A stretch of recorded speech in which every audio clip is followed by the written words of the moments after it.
It's strange how quickly things can go wrong when you're alone, far from anyone else. I never thought much about how dangerous isolation can be until I was deep in the woods of northern Michigan. The year was 2017, and I was 28, eager for a break from the noise of city life.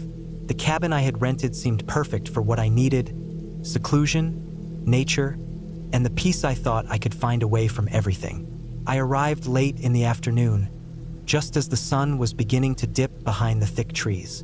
The air was crisp, and the smell of pine filled my lungs as I unloaded my car. There was something comforting about the quiet. No cars, no sirens, just the occasional rustling of leaves in the wind.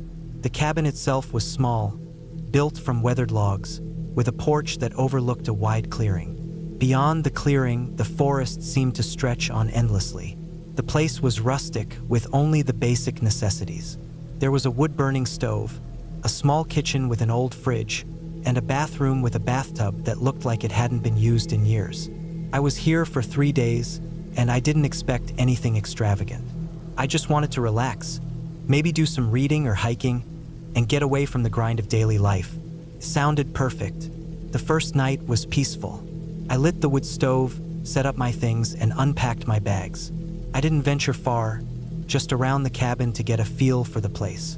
I found a small stream behind the cabin that ran through the woods. Its sound soothing as it gurgled over rocks. After a quick dinner, I retired early, planning to wake up for a hike the next day. I should have known then that something was off. That night, I kept hearing noises, subtle things at first. A creak from somewhere deeper in the woods. A snap of a twig. The wind moved through the trees, but it didn't sound like wind at all. It was more deliberate. I tried to ignore it, chalking it up to the unfamiliar environment, but I couldn't shake the feeling of being watched. The hairs on the back of my neck stood up every time I closed my eyes, and no matter how much I tried to convince myself that it was just my imagination, I felt uneasy. When I woke up the next morning, the sun had barely risen. The sky was a soft pink, and the air was even colder than the day before. I brewed coffee and sat on the porch, watching the world come to life around me. There were deer prints in the frost-covered grass, and a hawk circled high above. It was picturesque, but as I sat there, I kept thinking about the noises from the night before. I pushed it to the back of my mind, reminding myself that I was alone in the wilderness, and things like that just happen. I decided to go for a hike. The forest was dense, with towering pines that blocked out most of the sunlight. The trail was faint but there, winding through the trees. It was peaceful at first, but the farther I walked, the more the silence seemed to press in on me. There were no birds, no sounds of animals, just the crunch of my boots on the dried leaves. I couldn't shake the feeling that something was wrong, that the woods weren't as inviting as they seemed. The hairs on the back of my neck were up again, and I found myself looking over my shoulder more than once. Still, I kept walking. At some point, I lost the trail. The trees were thick, and everything looked the same. I was miles from the cabin, and I had no idea which direction I'd come from. That's when I first heard it. Footsteps, coming from somewhere behind me. Slow, deliberate, as though someone was following me. I stopped, my heart pounding in my chest, but the footsteps stopped too. I turned around, scanning the trees, but there was no one there. The forest was empty, still, and silent. I wasn't sure if I was imagining it or if someone was actually there, but the sense of unease only grew stronger. I started walking faster, trying to make my way back to the cabin, but the further I went, the more disoriented I became. The trees all started to look the same, and I couldn't remember which direction I'd come from. I tried to calm myself, telling myself that I was just lost, that I'd find my way back soon enough, but the footsteps came again. This time they were closer, too close. I could almost feel the presence, the weight of someone or something just out of sight. Panic set in. I broke into a run, dodging through the underbrush, stumbling over roots, desperately trying to get back to the cabin. My heart was racing, my breath coming in ragged gasps, but the footsteps didn't stop. They were always just behind me, echoing through the trees. I didn't dare look back. I didn't want to see what was there, but every instinct in my body screamed that something was following me. I don't know how long I ran. Felt like hours, but it was probably only minutes. Eventually, I burst through the trees and into the clearing where the cabin stood. My legs were shaking, my clothes torn from the brush, and I was out of breath, but I didn't stop. I slammed the door shut behind me and bolted it, my heart still pounding in my chest. I leaned against the door, trying to steady my breathing. The cabin felt like a prison now, the safety of its walls suddenly a burden. I glanced out the window, scanning the edge of the forest. There was no one there, no movement, but that didn't make me feel any better. I locked all the doors, closed the shutters, and sat in the dark, trying to calm my nerves. I knew I should have left then, but I couldn't bring myself to. I was too scared, too exhausted. The rest of the night passed slowly. Every creak, every groan of the cabin felt like someone was outside. I heard the occasional rustle of leaves, the distant call of a bird, but every sound seemed to come from right outside. Every time the wind howled through the trees, I thought I heard footsteps. My mind raced through all the possibilities. Had I imagined the person chasing me? Was I just paranoid from being alone for too long? It wasn't until the next morning that I gathered the courage to leave the cabin. I didn't want to, but I couldn't stay locked inside forever. The air was crisp, but it felt fresher than the day before. I stepped outside, my eyes scanning the clearing, then the trees beyond. The world was still too still. I walked around the cabin, checking for signs of anything unusual. There were no footprints around the porch, no signs of anyone having been there, but the feeling lingered. The forest felt wrong, quiet, but not in a natural way. Felt too quiet. I decided to head back home early. I couldn't shake the feeling of being watched, the sense that something was out there, just waiting. I packed my things, locked up the cabin, and drove back to town, my hands gripping the wheel tighter than I realized. As I left the woods behind, I breathed a little easier, but I couldn't forget what had happened. The feeling of being followed, the footsteps that had echoed in my ears long after they had stopped. It wasn't until weeks later, when I got a call from the cabin owner, that I understood. Apparently, the previous renter had disappeared without a trace. No one had seen or heard from them, and they had left their belongings behind. I never went back to that cabin, but I'll never forget the feeling of being watched, of knowing that something out there was waiting, watching, and perhaps still waiting for someone else to return.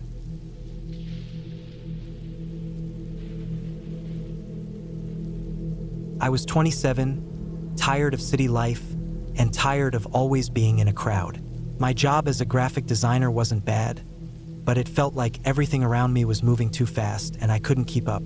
So when I got the opportunity to rent a small cabin for a weekend in the mountains, I didn't hesitate. I wanted nothing more than peace and silence, to clear my head and reconnect with myself. It seemed like the perfect escape. The cabin was tucked away deep in the woods, about 3 hours from the nearest town. The kind of place where, if something went wrong, it might take hours before help could arrive. But I didn't think about that when I booked it. The photos online made it look cozy. Wooden walls, a fireplace, a little porch overlooking a small creek that wound through the trees. Just what I needed. When I arrived on Friday afternoon, the air smelled fresh, the kind of clean air you only get when you're far from the noise of human life. The sun was low, casting long shadows over the ground, and the only sounds were the wind rustling the trees and the occasional bird call. Everything felt still, as if the world had slowed down for me. I pulled up to the cabin, the gravel crunching under the tires. The place looked exactly like in the photos, if not a little older than it seemed in the pictures. The wood was weathered, but still solid, and the windows were large, looking out toward the creek. Perfect retreat. The door creaked as I stepped inside, and I took in the interior. Rustic, but well kept. A wood-burning stove sat at the center of the living room, and a small kitchen was tucked to one side. The furniture was simple, an old couch, a worn rug on the floor, and a single armchair by the window. The bedroom was small but comfortable, with a large bed and a dresser. Nothing fancy, but that's what I wanted, nothing fancy, just quiet. After unpacking, I decided to take a walk. The cabin was surrounded by trees, and there was a trail that led down to the creek. The ground was soft underfoot, and I could hear the babbling of the water in the distance. I followed the trail until I reached the creek, the water sparkling in the afternoon sun. I sat on a rock near the edge, watching the water flow by, my thoughts drifting with it. As the sun began to set, I headed back to the cabin. The air was cooling, and the shadows from the trees were growing longer. I lit the stove, made some tea, and sat by the window, listening to the peaceful sounds of the forest outside. There was something comforting about the stillness, the way the world seemed to hold its breath at night. I woke up late the next morning, the sun already high in the sky. I had planned on taking another walk, but something was off. The air felt heavier than it had the day before, and the trees outside the window seemed quieter. I shrugged it off. Maybe it was just the weather changing. I made breakfast and ate it slowly, savoring the solitude. The cabin felt empty in a way, but not in a bad way. It was a solitude that was peaceful, not lonely. Yet as I ate, I couldn't shake the feeling that something was different. It wasn't a bad feeling, just a subtle unease that lingered in the back of my mind. I decided to take a walk anyway, to distract myself. The trail leading away from the cabin wound through a dense patch of forest, and it wasn't long before I found myself deep in the woods. The trees were tall and thick, blocking out most of the light, leaving everything in a quiet gloom. I couldn't hear anything except the occasional rustle of leaves underfoot and the chirp of a distant bird. There were no other signs of life, no other hikers, no other cabins. The woods were silent. It wasn't the kind of silence you could ignore. It pressed in on you, made you aware of the stillness around you. I paused at a clearing, my breath catching in my chest. Felt like the world had just stopped. There was no breeze, no birds, nothing. I looked around, my eyes scanning the trees, but nothing moved. I swallowed hard, trying to push away the tight feeling in my chest. I couldn't explain it. Something wasn't right. I turned back toward the cabin, walking faster now, my heart picking up speed. By the time I got back, the sky had clouded over, and a chill had settled into the air. I tried to shake off the feeling of unease, but it clung to me. I decided to stay inside for the rest of the day, reading a book by the fire. It helped a little, but not much. As the day turned into evening, the shadows outside grew longer, and the wind picked up. The trees groaned, and the branches scratched against the cabin's walls like something trying to get in. I tried to tell myself it was just the wind, but the sound was unnerving. That night, I lay in bed listening to the sounds outside. The wind had turned into something more intense, howling through the trees, making the cabin creak. Every now and then, I'd hear a snap, like a branch breaking, but it didn't sound quite right. It didn't sound like wind alone. My mind started racing with thoughts I didn't want to entertain. Had someone else come up here? Was there anyone else in the area? I tried to ignore it. I tried to sleep, but the sounds outside kept pulling me awake. It felt like something was out there, something watching the cabin. My heart raced each time a new gust of wind hit the roof, and the sound of cracking branches seemed too deliberate. I pulled the blankets over my head, trying to block out the noises, but they kept creeping in. By morning, I hadn't slept a wink. I was exhausted, drained, but I didn't want to leave. The cabin was still safe, and I had nowhere to go but back to the noise of the city. I thought about packing up and leaving, but I couldn't shake the feeling that I had to stay one more day. I decided to go down to the creek again. The water was cold, and the rocks slippery underfoot, but I welcomed the distraction. The sun was finally peeking through the clouds, casting golden light over the trees. The peace of the place was still there, buried beneath the tension, but it was still there. That's when I saw it. A figure, just a blur at first, standing across the creek. It was a man, dressed in dark clothing, standing perfectly still. My breath caught in my chest, and I froze, watching him. He didn't move, didn't acknowledge me in any way. He just stood there, staring into the woods. My heart thudded in my chest. I didn't know how long I stood there, just watching him. Finally, he turned and disappeared into the trees. I didn't know what to do. My first instinct was to run back to the cabin, but my legs wouldn't move. I was rooted to the spot, too afraid to take a step. When I finally found my feet, I rushed back to the cabin. The whole way back, I kept looking over my shoulder, half expecting the man to be behind me. I locked the door when I got inside, sitting in the living room with the curtains drawn, my eyes flicking to every shadow, every sound. Was he out there? Was he watching? The hours crawled by, the silence oppressive. I didn't dare leave the cabin again. Every creak of the wood, every gust of wind, made my heart race. By the time night fell, I was certain I wasn't alone anymore. But the man never came. The night passed, and I woke up the next morning with the sun streaming through the window. It was a new day, calm, almost serene. And yet, I couldn't shake the feeling that the danger wasn't over, that the quiet of the woods was just a lull before something worse happened. I packed up my things, ready to leave, ready to get back to normal life. I left the cabin behind me, driving away with the sound of the engine drowning out the eerie silence that had settled into the woods. I never saw the man again.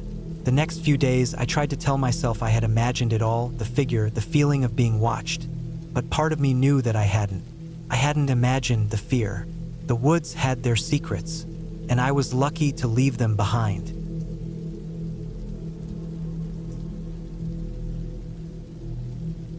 It was late autumn when I decided to take a break from the chaos of everyday life. I'd been feeling overwhelmed.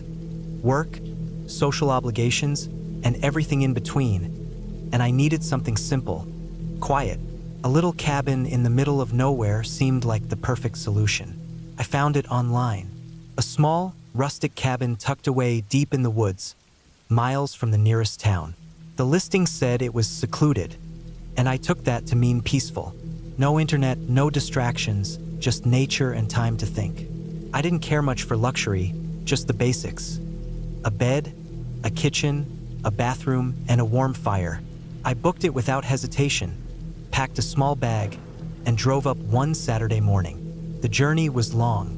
The roads grew thinner as I approached the cabin. I passed fewer and fewer houses. By the time I was nearing the cabin, there were no other cars in sight. Just me, the road, and the trees. I wasn't worried, though.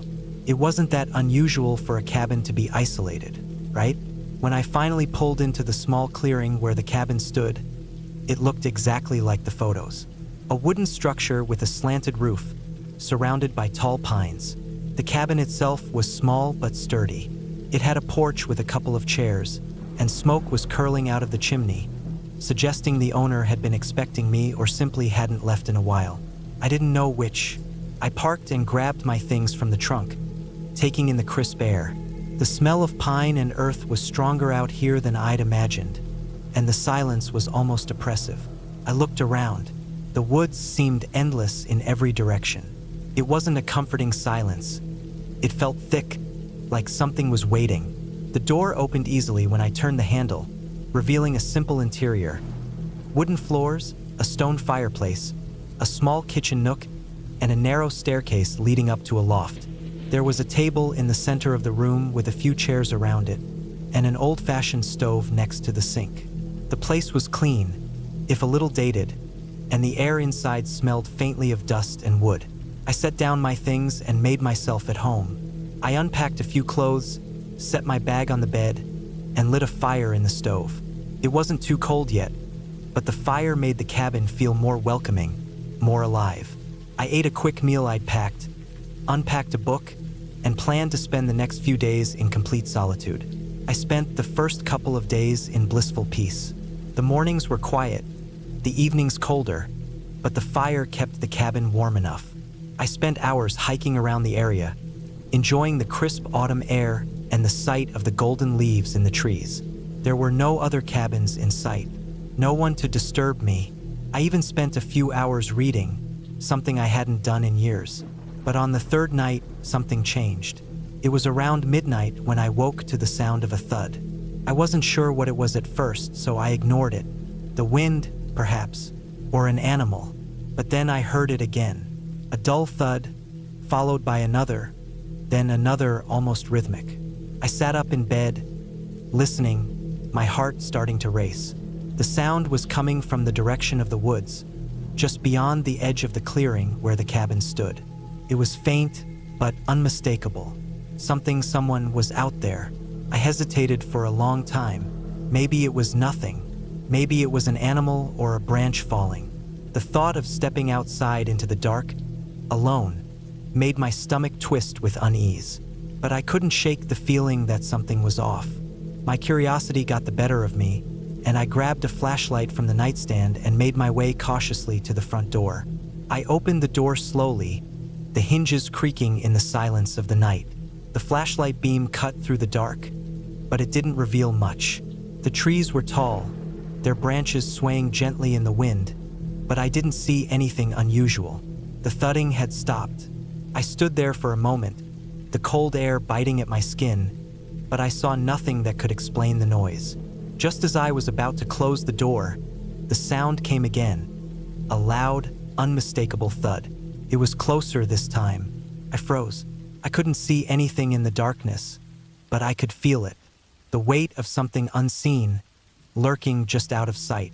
My flashlight trembled in my hand as I tried to focus on the trees ahead. The thuds came again, one after another, like footsteps. Then, in the distance, I thought I saw a figure. It was faint, barely visible through the trees, but I saw it, a shadow moving in the dark. My breath caught in my throat. I couldn't be sure, but I felt certain someone, or something, was out there. I quickly closed the door, bolted it, and locked every window, my heart pounding in my chest. My mind raced, trying to make sense of what I had just seen, but there was nothing to explain it. No clear reasoning. I spent the next few hours pacing the cabin, checking every window, every door. The wind howled outside, rattling the walls. The thuds didn't come again, but the unease never left. I stayed up for most of the night, listening for any sounds, but it was quiet. Too quiet. By morning, I convinced myself it had all been my imagination. Maybe I was just tired, maybe it was the isolation getting to me. The next day, I took a long hike to clear my head. I walked deeper into the woods, hoping to find some sense of normalcy. But as I walked further, I began to notice something strange. There were no animal tracks, no signs of wildlife at all. The woods were eerily still. It wasn't until I came across a small creek that I realized what was wrong. The trees on the opposite bank had been disturbed. Several had been snapped in half, and there were deep gouges in the bark. It looked like something had been dragged through the forest. The air felt thicker here, as if the woods themselves were watching me. I didn't want to go any further, but I needed to see what was at the end of this.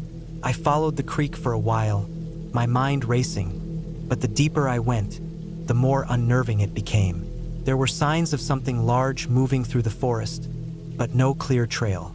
The trees were spaced farther apart, and the forest grew quieter. By the time I turned back, the sun was low in the sky, and the shadows were longer than they should have been. I hurried back to the cabin, my legs aching from the fast pace. As I neared the cabin, I thought I saw movement from the corner of my eye, a figure standing just at the edge of the clearing.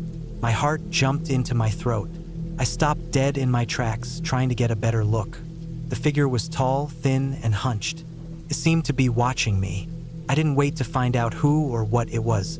I ran. I made it back to the cabin in a panic, slamming the door shut behind me. My mind raced, thinking back to everything I had seen. The strange noises, the unsettling quiet. I couldn't stay here any longer. Whatever was out there, it was real and it was following me. I didn't know what to do. I couldn't leave. The nearest town was hours away, and it would be dark before I could even get halfway there. I tried calling for help, but there was no service. I was alone, trapped in the cabin with something out there, something that wanted me. That night, I didn't sleep. Every creak of the cabin, every gust of wind, made me jump. I stayed awake, watching the door, the windows, the darkness outside. And then, around 3 a.m., the thudding came again, louder this time. I knew it was close. The next morning, I packed my things as quickly as I could, my hands trembling. I didn't care about the money I'd spent. I didn't care about the peace I'd come for. I just needed to get out. I grabbed my bag, slung it over my shoulder, and left the cabin. I drove for hours, not stopping once until I reached the nearest town. I didn't look back. I never went back to that cabin. And as for what I saw, I'll never know for sure. But I can tell you this: some places are meant to be left alone.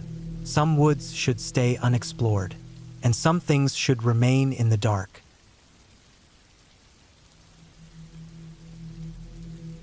I had just turned 34 when I decided to take a break from everything. I was working as a freelance photographer in Charlotte, North Carolina, and life had become one long loop of deadlines, gigs, and tired evenings staring at my laptop. My back hurt more than it should for someone my age, my sleep was off, and I'd started drinking way too much coffee just to feel like I was awake. I needed a reset, not a vacation with people or resorts or a tight schedule, but just time alone. It was mid-September 2023, and the air had that first crisp edge that hinted fall was coming. I went on a rental site and found a small cabin near the Pisgah National Forest. It wasn't far from Asheville, maybe a 2-hour drive. The cabin was owned by an older couple who lived about 15 minutes away, but the place itself was secluded, tucked behind a gravel road that split off from a mostly unused county road. No Wi-Fi, no cell service, and no neighbors in sight. Perfect. I packed a few essentials: a cooler with food, a small bag of clothes, my camera, a flashlight, and a book I hadn't touched in months. I even brought my dog, Toby, a 5-year-old golden retriever who had more energy than I ever did, even on my best days. I figured it'd be good for both of us. I didn't tell anyone exactly where I was going, just that I'd be gone for a few days and needed some space. I arrived at the cabin late afternoon on a Friday. The road up to it was rough, filled with potholes and patches of moss that made my tires slip a little. Trees leaned in over the path, thick with green leaves just starting to curl yellow. The cabin itself was older than the photos made it look, with wooden siding that had turned gray from the weather and a front porch that sagged a little in the middle. Still, it felt solid, real, like it had seen years of storms and silence. Inside, the cabin was simple: one bedroom, a tiny kitchen with a gas stove, a living area with a wood-burning stove, and a bathroom that smelled faintly of pine cleaner and mildew. The windows were streaked with rainwater stains and dead bugs sat in the corners of the sills. I didn't mind. It felt like a place that had been left alone, and I wanted that kind of peace. That first night, I made a small fire in the stove, opened a beer, and sat on the creaky porch while Toby sniffed every inch of grass around us. He was loving it, his tail didn't stop wagging for hours. I watched the sun drop behind the hills, and when the stars came out, I realized just how quiet it was. Not city quiet, real quiet. No humming appliances, no sirens in the distance, not even the sound of passing cars. Just wind moving through trees and the occasional crack of a branch under some animal's foot. I slept hard that night. No dreams, no waking up to check the time, just deep rest like I hadn't felt in months. I woke to the sound of Toby pacing by the door. When I let him out, he bolted into the woods, barking at something I couldn't see, probably a rabbit or a squirrel. I gave him a few minutes before calling him back, and eventually he came running with his tongue out, proud like he'd accomplished something. The day passed slowly. I read a few chapters, took a walk down a small trail behind the cabin, and tried to take some photos, but my head wasn't in it. I was too focused on trying to slow down to actually be where I was. That night, I made some canned chili, fed Toby, and sat outside again as the sky went dark. That's when I first noticed something strange. Toby was restless. He kept looking toward the tree line, ears up, tail stiff. I thought maybe it was a deer or a coyote, so I called him inside, locked the door, and tried to ignore it. But around midnight, I woke up again. Toby was at the window, growling low. Not barking, just this deep, slow growl like something was out there. I sat up and listened. At first, I heard nothing, but then there was a soft sound, branches snapping, not far from the window. Not the wind, something walking, something bigger than a rabbit. I got up, grabbed the flashlight, and peeked through the curtain. The light was weak, but I caught a glimpse of something moving just beyond the trees. A figure, human. They ducked quickly behind a trunk when the light hit them. I stood there frozen, flashlight shaking in my hand. I I told myself it was a hiker who got lost, someone camping nearby, but they were watching the cabin. I didn't sleep the rest of that night. I sat on the couch with the flashlight in my lap, Toby curled next to me, still alert. Every so often, I'd hear more footsteps, slower now, circling. The cabin had no locks on the windows, just simple latches. I checked each one, made sure they were shut tight. I didn't have a weapon, just a rusty hatchet I found near the woodpile out back. I brought it inside. By morning, whoever it was had gone, or at least I didn't see them. The forest looked normal again, but something had shifted. That calm I came for was gone. I made coffee, hands still trembling a little, and sat on the porch with Toby by my feet. I looked for footprints, broken branches, anything that showed someone had been there. I found some marks in the dirt near the back corner of the cabin. Could have been animal tracks, but they were too clean. A heel print, partial tread from a boot. Someone had been there, watching. I thought about packing up, going home early, but I convinced myself it was probably just some camper who stumbled across the cabin and didn't want to scare me. I left a note in the window that said, "Private property, leaving soon." I hoped it would do the trick. That day I stayed close to the cabin. I didn't walk the trail, didn't wander. I kept the hatchet nearby and the flashlight in my pocket. Toby stayed close too, which was unusual for him. He liked to explore. That night, I brought him in early, locked everything up again, and sat by the fire with my book. Tried to read. I kept glancing at the windows. Around 10 p.m., the power went out. The cabin didn't have much power to begin with, just a couple of lights run off an old generator, and no cell reception meant no way to call for help. I grabbed the flashlight and stood in the middle of the room, every nerve in my body on edge. Toby was barking now, pacing again. I moved to the front window and shined the light outside. Standing at the tree line about 20 feet from the porch was a man. He wasn't moving, just standing there, arms at his sides, staring at the cabin. I couldn't see his face clearly, but I knew he saw me. I yelled, but the sound got swallowed by the woods. I turned on the flashlight strobe setting and flashed it toward him, hoping it would scare him off. He didn't move.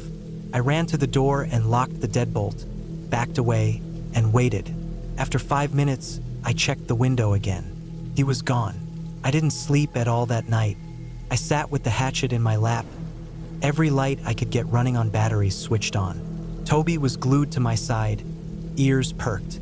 The sounds outside didn't stop. Twigs snapping, leaves rustling, something brushing against the siding of the cabin. Whoever it was, they were trying to rattle me, and it was working. By morning, the noises stopped. I packed up everything as fast as I could, stuffed it all into the car, and was ready to leave when I noticed something on the back wall of the cabin. Scratched into the wood, long, deep lines, was a word. Stay. That was it. No signature, no other marks, just that single word carved deep like they had all night to do it. I drove out of there faster than I should have, bouncing over the gravel road, branches scraping the side of my car.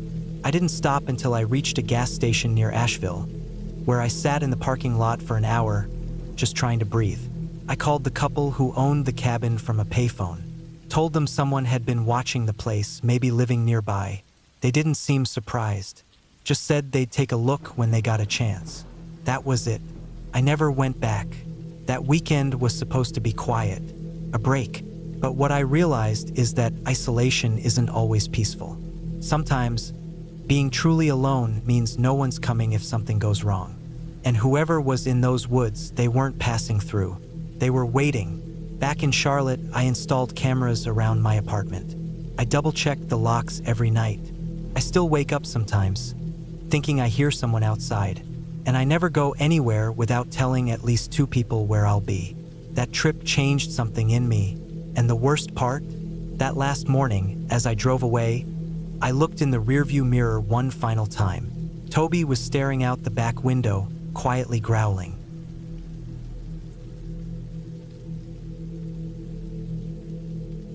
I was 33 when I decided to finally take a full week off work.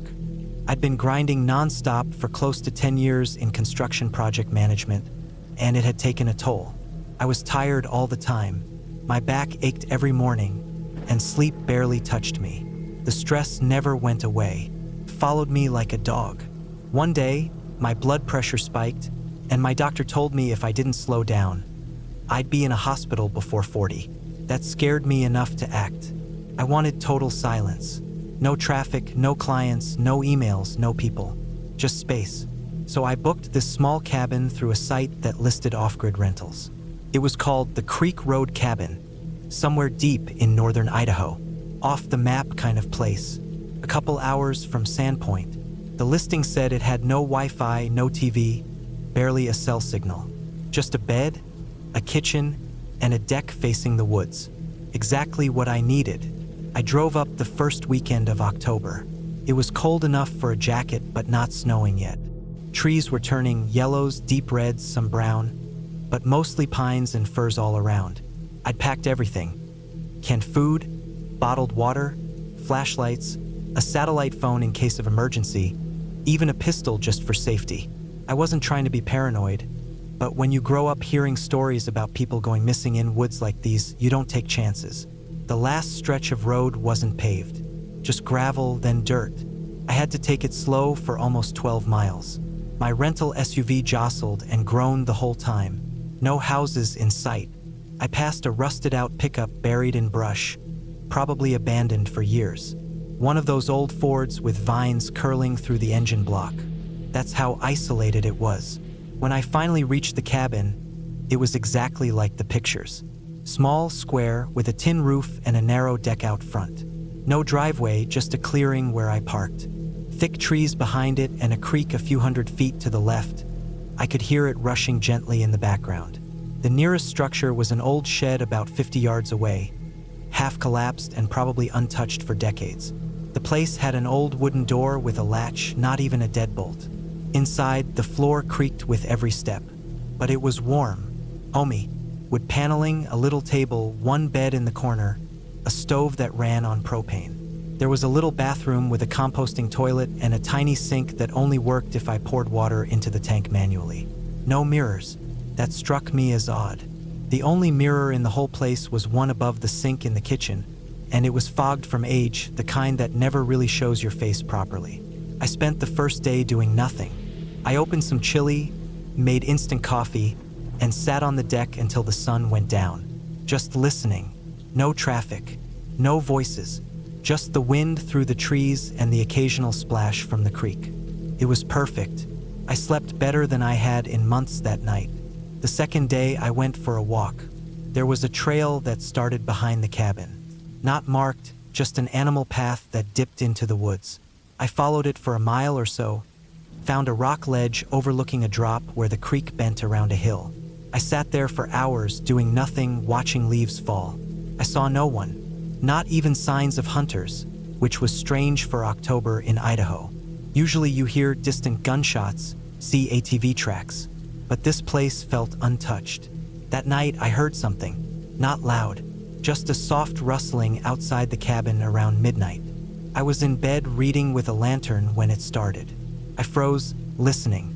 It was steady crunch, crunch, crunch, like footsteps on dead leaves.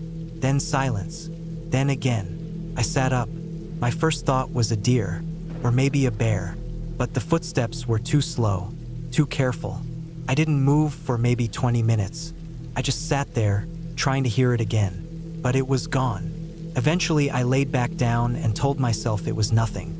Next day, I found prints. Not clear ones, but fresh disturbances in the ground just outside the cabin. Toes, human, barefoot, and large, at least size 11 or 12. I wear a 10 and they were longer than mine. At first, I thought maybe they were mine from earlier, but I hadn't walked around barefoot, not in that cold. I knelt down and felt the soil, still slightly damp, like they'd been made that night. I checked the rest of the clearing. Nothing else. No trash, no clothes, no sign someone had been there. I was on edge after that. I carried the pistol with me the whole day, even when I was just walking to the creek. That night, I didn't sleep much. I kept the lantern on. I moved the table against the door and left the gun on my chest. No sounds this time, just quiet. That made it worse. The fourth day, something changed. I went back to that trail behind the cabin. This time I brought my knife and flashlight. I wasn't going to get caught off guard. About half a mile in, I noticed the woods felt wrong. Not in a dramatic way, just still. No birds, no squirrels, nothing. The wind had died and everything felt paused. I slowed down. Then I smelled something. Metallic, sharp, like blood. I followed it. About 100 feet off the trail, I found a deer carcass, or what was left of one. Half its body was gone, not eaten in the usual way.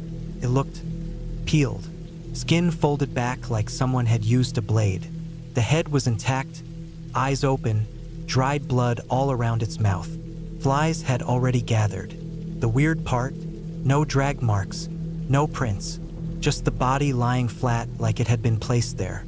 I took a step back and something crunched behind me. I spun around, nothing, empty trees, but I knew I wasn't alone. I could feel it, that deep, gut-level awareness you can't ignore. I left fast, didn't run, but walked stiff and straight like prey pretending not to be prey. Back to the cabin, locked the door, latched the windows. I pulled a chair in front of the window and sat there until it got dark. That night was the worst. Around 2 a.m., I heard the door handle rattle. Not once, repeatedly, gently, like someone was testing it. I didn't move, just held my breath, heart pounding so hard I felt it in my teeth. Then it stopped. A few seconds later, I heard something on the roof. A soft thud, then a dragging sound, then silence. I aimed the pistol at the ceiling and waited. It didn't come back. At sunrise, I packed. I didn't care about the refund. I threw everything into the SUV, jumped in, and started driving. The road out was even worse than I remembered. Wet from dew, full of ruts, but I didn't stop. I just wanted pavement under my tires. About 6 miles down the road, I saw a figure ahead. A man, tall, maybe 6 feet 4 inches, wearing a faded green coat. No pack, just standing off to the side of the road with his back turned to me. I slowed. I didn't want to stop, but I couldn't pass him easily on the narrow dirt road. When I got closer, I saw he wasn't facing away. He was looking down at something in his hands. A hunting knife, long rusted. He didn't look at me, not once. I gunned the engine, swerved around him through the brush, and didn't look back.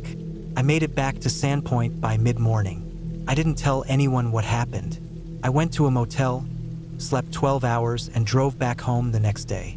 I tried reporting it, called the site where I booked the cabin. No response. Looked it up again a week later and the listing was gone. Disappeared. Not deactivated, vanished. I told myself maybe it was just some drifter, some loner living in the woods. But that doesn't explain the deer, doesn't explain the prints, doesn't explain the knife or the dragging sounds on the roof. I haven't gone into the woods since. Not once. Not for camping, not for hiking, not even a trail walk near the city. I still dream about the sound of footsteps on dry leaves. And sometimes, I wake up with the feeling that someone's just stepped off my roof.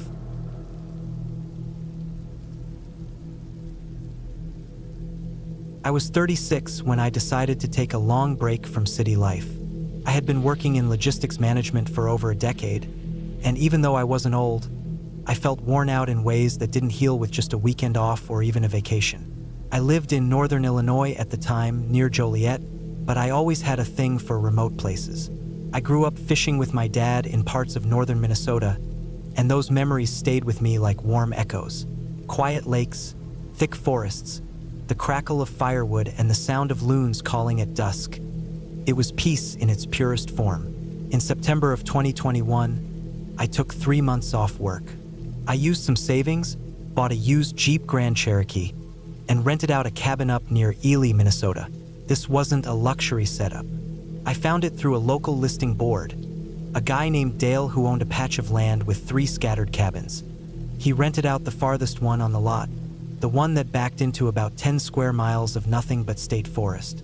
It had no electricity, only a wood stove for heat, and the only water came from a pump 50 yards behind the place. To most people, that sounds like hell.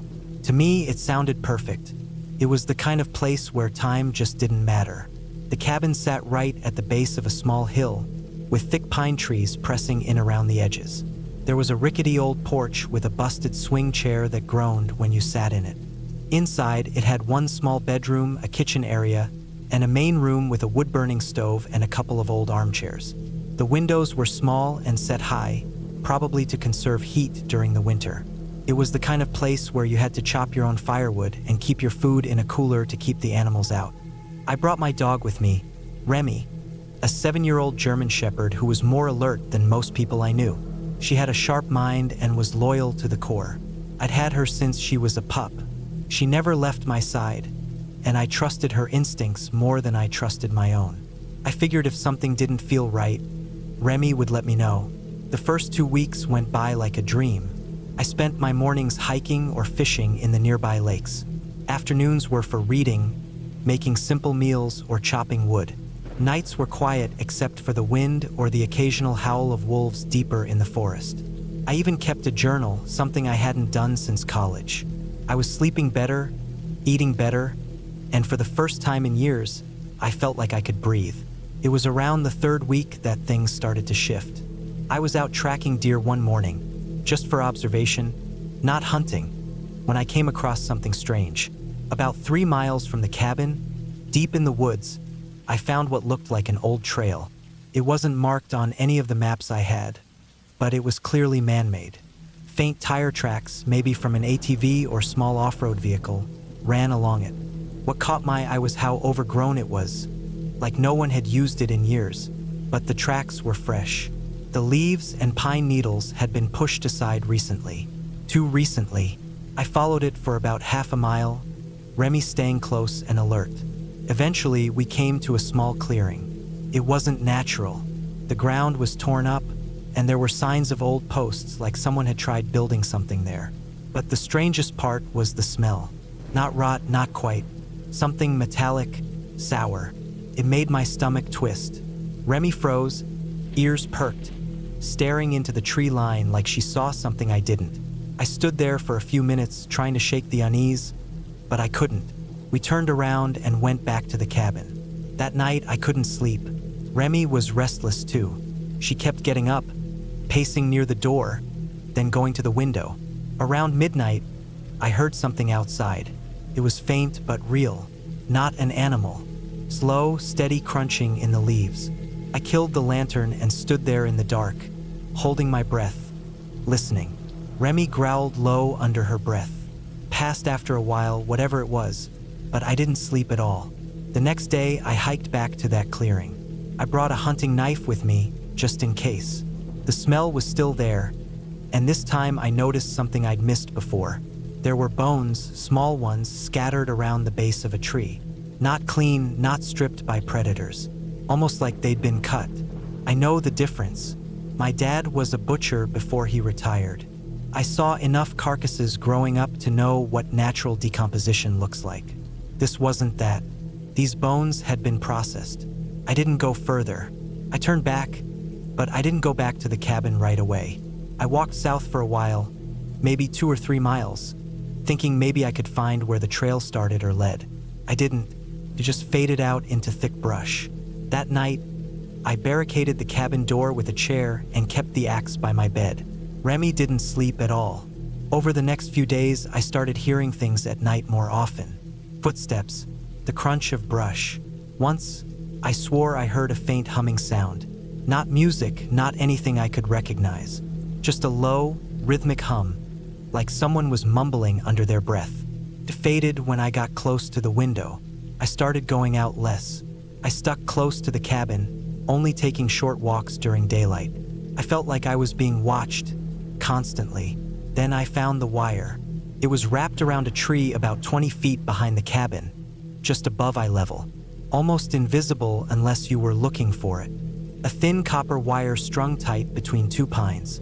I followed it about 30 yards through the brush to a small, square black box nailed into another tree. Some kind of motion detector or trail cam, but it wasn't like anything I'd seen sold commercially. No brand name. Looked custom built. I didn't touch it. I didn't want whoever put it there to know I found it. Instead, I packed up Remy and drove into town the next morning. It was about a 40-minute drive. I bought a trail camera of my own, along with a pair of binoculars and a few other supplies, extra batteries, more lantern fuel, and a pair of thermal gloves. I didn't talk to anyone about what I'd found. I didn't want them thinking I was some paranoid outsider.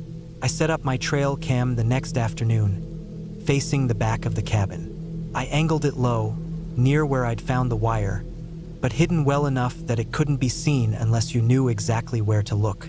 That night, I didn't light a fire. I sat in the dark with Remy beside me, staring at the back window. At 2:18 a.m., I heard footsteps. Not animal, human. They moved slowly right along the tree line. Remy stood, tail stiff, ears perked. I didn't move. I just listened. Then came the sound of metal, like something scraping against the tree bark. And then, silence. In the morning, I checked the trail cam. What I saw still makes my skin crawl. There was a man, mid-40s, maybe 50, standing near the wire just outside the cabin's rear view. He was wearing camouflage gear, the kind hunters wear, but his face was uncovered. He was just standing there, staring at the cabin. His expression was completely blank. No emotion. He didn't blink for over 30 seconds in the footage. Then, slowly, he moved out of frame. I packed my bag immediately. I didn't care about the 3-month plan. I'd had enough. Something was off about that whole area, and I wasn't about to wait around to find out more. I grabbed my essentials, loaded Remy in the Jeep, and started driving. But the road out had changed. Someone had felled a tree across the trail. It hadn't been down before. I would have seen it. This was fresh. The inner bark was still yellow and wet, like it had only just been cut. I backed up, turned off the engine, and sat there for a moment. I didn't want to get out, but I didn't have a choice. I had a hand axe in the back and started clearing branches. Remy was growling, pacing behind me, never taking her eyes off the woods. It took me 2 hours to get the road clear enough to drive around. Once I did, I didn't stop. I drove straight through the night and didn't look back until I hit Duluth. A few days later, I called the county sheriff's office and told them about the wire, the camera, the man I saw. They sent someone out, or at least they said they would, but I never heard back. Dale, the property owner, never returned my calls either. I looked him up months later. Turns out he sold the land a few weeks after I left. No explanation, no forwarding contact. Just gone. I still don't know what I stumbled into up there. Illegal hunting? A poacher's camp?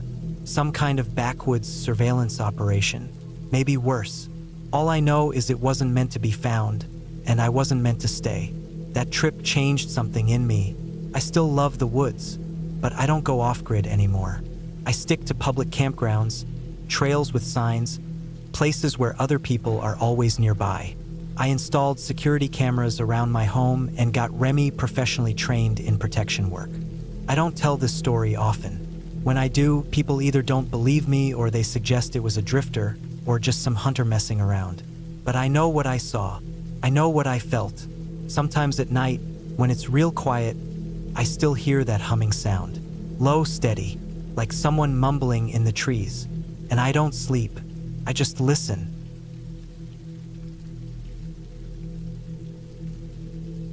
I was 34 when I decided to take a break from my regular life. It wasn't burnout or anything dramatic. I was just tired of screens, traffic, meetings, and the fake politeness of modern life. I'd been working as a freelance systems analyst in Seattle for almost a decade. Things were fine, but they were too fine, too flat. No risk, no thrill. Just endless cycles of waking up, logging in, working, and passing out. In January of 2023, I saw a listing online that grabbed me. It wasn't some influencer's getaway cabin or a rustic resort ad.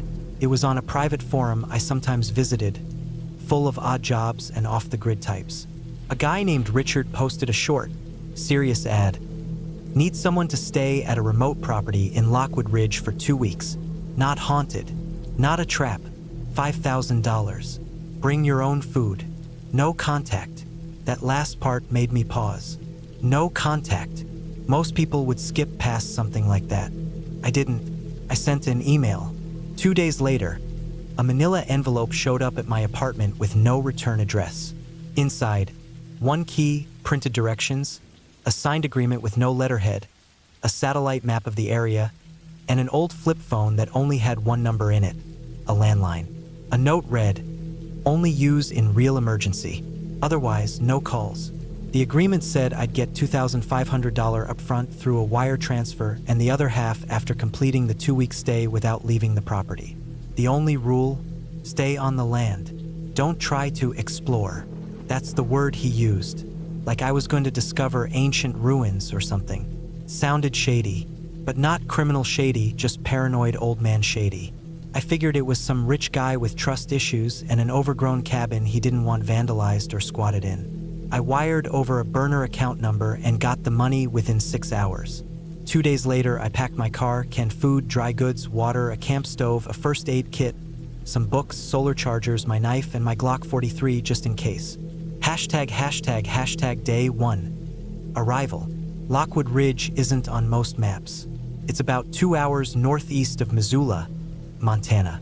After the highway, it's dirt roads, winding through pine trees and rocky passes.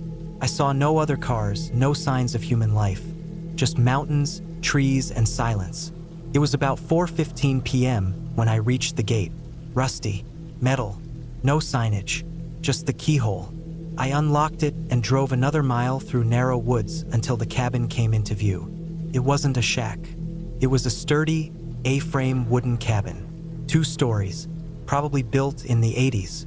There was a generator shed 20 feet away, a well pump near the back, and a woodshed full of chopped logs. A satellite dish was on the roof, though there was no Wi-Fi. The inside was clean, dusty but livable. 1 bedroom upstairs, a fireplace, small kitchen, and a heavy wooden table in the center of the main room. The windows had bars, not decorative ones either, thick metal bars, welded to the frames. I thought that was a bit much. Maybe there were bears or something.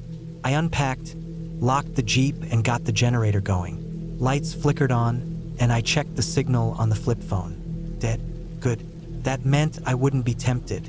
That night, I made some beans and rice, read an old paperback, and went to sleep around 10. There was no cell service, no Wi-Fi, and no distractions. Just the wind and my own breathing. ####day 2 to 3. Getting settled. I fell into a rhythm fast. I'd wake up at sunrise, make instant coffee, and sit on the porch. No traffic, no human voices, no alarms. I chopped wood, stretched, wrote in my notebook, and made simple meals. The well pump worked fine. The generator ran on propane, and there were 3 full tanks. Enough for 2 weeks easy. The place didn't feel creepy, just isolated. I didn't see or hear anything strange until the 3rd night. I was brushing my teeth in the kitchen when I heard it. A click, like metal shifting. I froze. The cabin door was locked. I double-checked. Nothing was broken. But then I noticed something small. One of the knives in the kitchen rack had moved. I didn't panic. I figured maybe I bumped it earlier and didn't notice. I was tired. Maybe I was overthinking. But I slept with my Glock beside me that night. ###day 4 to 5. The feeling. On the 4th morning, I saw something that made me stop in my tracks. Footprints. Not boots. Not shoes. Bare feet. Human-sized. They were in the mud near the back of the cabin, leading from the treeline toward the shed, and back again. There were no houses for miles. I checked the shed. Nothing disturbed. The woods were quiet. Too quiet. Like they were waiting. I didn't call the number. I wasn't sure if that counted as a real emergency. I hadn't seen anyone. Maybe I was being watched, but it could have been an animal. A large, weird animal. But the prints had 5 toes. Clearly human. I moved my food inside, shut all the windows, and stayed alert. That night, I heard something again. This time, it was breathing. Slow, steady breathing, just outside the bedroom window. I didn't move. I didn't look. I just waited, heart pounding, hand on the gun. After what felt like hours, it stopped. I got maybe 2 hours of sleep.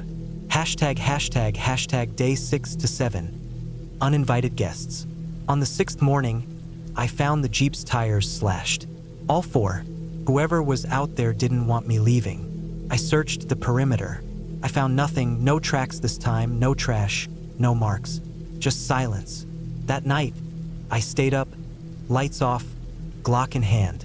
At 2:30 a.m., I saw a flashlight in the woods, just one, flickering between trees. It didn't move toward the cabin. It just stayed out there, like it wanted me to know it was there, watching. Clicked then. I wasn't alone. And this wasn't random. I wasn't just being watched. I was being studied. I grabbed the flip phone and stared at the emergency number. But I didn't call. Not yet. I wanted to know more. On day 7, I discovered something odd. Behind the cabin, about 30 feet into the woods, there was a tree stump that looked unnatural. Flat cut, recent. On top was a small pile of stones. 5 smooth rocks stacked neatly. Like a marker, I knocked it over. That night, they came closer. I didn't see them, but I heard them. Footsteps on the porch, breathing, the creak of wood as weight shifted. And finally, the sound of something scraping against the cabin wall. Like a knife or claw, I held my breath until sunrise. ####day 8 to 9. The game changes. Day 8 was bright and clear. I stepped out, heart racing, expecting another sign. And there it was. A dead rabbit hung from the porch by wire. Gutted, skin peeled, but the head left intact. His glassy eyes stared straight into mine. I snapped. I grabbed my gun, ran into the woods yelling, firing a shot into the air. Nothing moved, just wind and trees. That night, I set up a trap. I left a small can of beans on the edge of the woods with a tripwire rigged to a bell. I stayed up with the lights off, watching through a crack in the blinds. At 3:17 a.m., the bell rang. I saw movement, fast, low to the ground. Not an animal. Crawled. Like a person belly crawling, dragging themselves. I couldn't make out the face, just pale skin and long hair. I turned the light on and it vanished into the trees. That was the first time I called the emergency number. No answer, no voicemail, just a beep and disconnect. I left the phone on the table, loaded my Glock, and didn't sleep. Day 9, I found the tripwire shredded and the bell snapped in half. But they left something for me, a photo. It was a printed photo of me, taken from the woods. I was on the porch drinking coffee 2 days ago. I've been watched from day 1. ###day 10 to 11. Locked in. By day 10, the cabin felt like a coffin. I boarded the windows from the inside, moved furniture against the doors, kept the gun within reach at all times. I didn't know how many of them there were. 1, 2, a whole group? They didn't try to break in. Not directly. They were playing with me, testing me, wearing me down. On night 11, they finally made a move. It started with the generator. It shut off at 1 a.m. Not ran out. Shut off. Then the noises began. Scraping, knocking, whispers. Not words, just the sound of breath against glass. And then a crack, the front door's frame splintering. I fired a shot through the wood. Silence. No scream, no cry, just footsteps running off. ###day 12 to 13. Fight or die. I knew they'd be back, probably in larger numbers.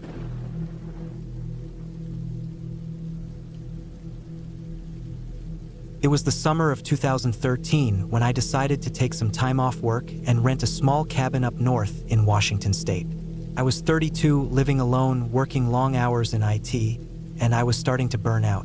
I needed quiet. I needed something that didn't involve screens, code, or phone calls. A friend of mine, Justin, told me about a remote cabin he and his cousin used a few times for hunting. It wasn't listed anywhere online. He gave me a phone number. I called, spoke with a guy named Greg, seemed trustworthy enough, and 2 weeks later I was loading up my Subaru and heading up past Omak. The cabin was about 25 minutes off the main road, tucked into a patch of woods near a dried-up creek bed. No cell service, no Wi-Fi, just trees, old logging roads, and silence. The place itself was small, just 1 story, no basement, with a kitchen, a single bedroom, and a screened-in porch facing the woods. It had electricity from a generator and a propane tank for hot water. Greg had left the key in a lockbox on the porch. It was rustic but clean, exactly what I needed. The first few days were peaceful. I brought a bunch of books, a fishing pole, and some basic groceries. I didn't plan on doing anything ambitious. I'd get up with the sun, make coffee on the old gas stove, and sit on the porch watching the woods breathe. I'd take long walks during the day, sometimes hiking the old deer trails, sometimes just wandering near the creek. There were no other cabins around for miles. At night, I'd sit by the fire pit and listen to the sounds. Crickets, wind, the occasional rustle of an animal in the underbrush. But by the fourth night, something started to feel off. It started small, things I could have easily written off. On Wednesday morning, I went to grab the aluminum pot I'd left drying outside and found it missing. I figured maybe a raccoon had dragged it off, though I didn't see any tracks. I searched around and found it about 20 feet away, behind the woodshed, sitting upright like someone had placed it there. Odd, but not alarming. Later that day, I noticed the back screen door. The one facing the woods was unlatched. I always latched it. It was an old metal hook kind of latch that you had to actually line up and slip in. I chalked it up to me being careless. Maybe I'd just forgotten. Then, that night, as I was getting ready for bed, I thought I heard something walking outside the cabin. It was about 11 p.m. I had turned off the lantern and was lying in bed, listening to the night. I wasn't sure at first, maybe an animal, maybe my imagination, but it was the kind of sound that made your chest tighten. A slow, deliberate crunching of leaves and twigs. Not running, not darting, walking. Steady, like a person. I held my breath. The sound paused, then resumed. It moved around the side of the cabin, stopped again, then nothing. I didn't sleep much that night. The next morning, I walked the perimeter of the cabin. I didn't see anything obvious. No footprints, no disturbed brush, but the woods were thick, and the ground was mostly pine needles and dead leaves. I tried to push the sound out of my mind. Maybe it had been a deer, maybe a bear, maybe I was just on edge. I drank coffee, took a walk, tried to clear my head.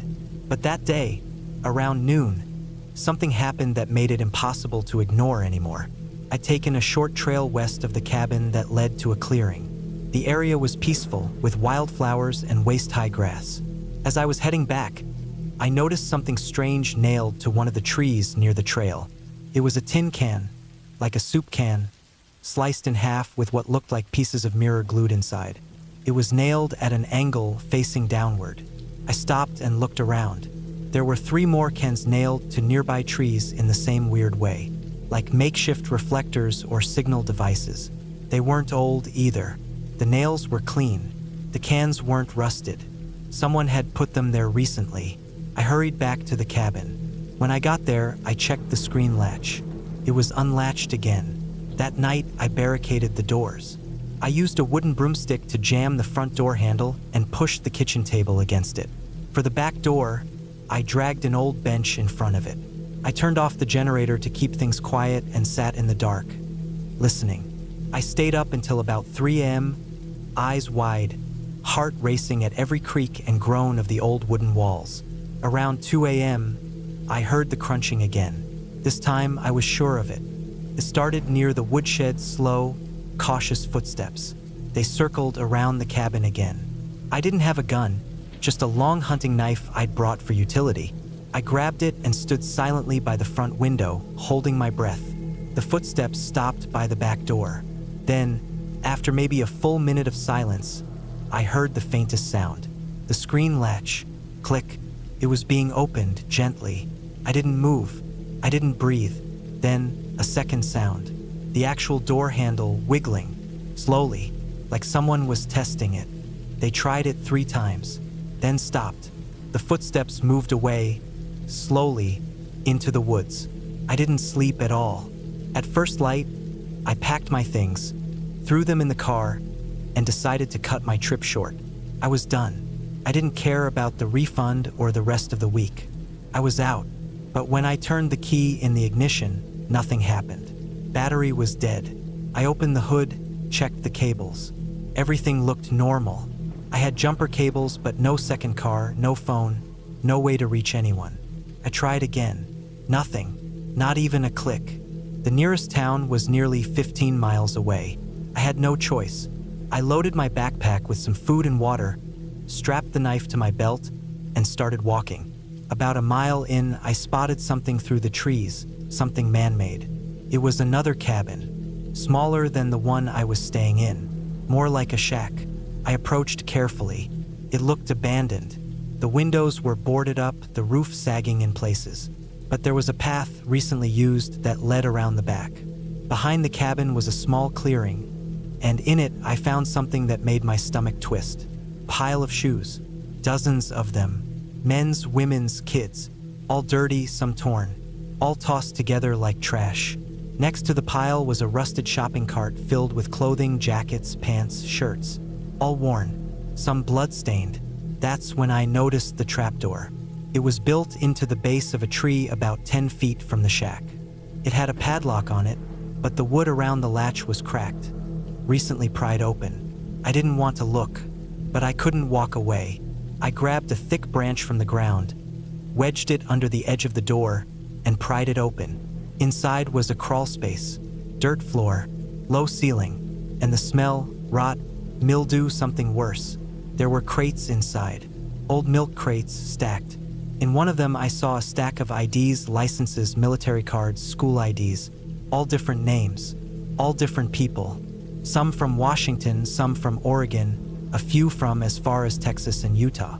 Another crate had phones, broken, smashed screens, dead batteries. I felt sick. My hands were shaking. Then I heard movement, not from the woods below me, inside the crawl space. I dropped the stick and ran. I didn't look back. I ran until my lungs burned, until I couldn't hear anything but the blood pounding in my ears. I found the logging road about 2 hours later. A forest ranger driving a utility truck saw me and stopped. I told him everything, every detail.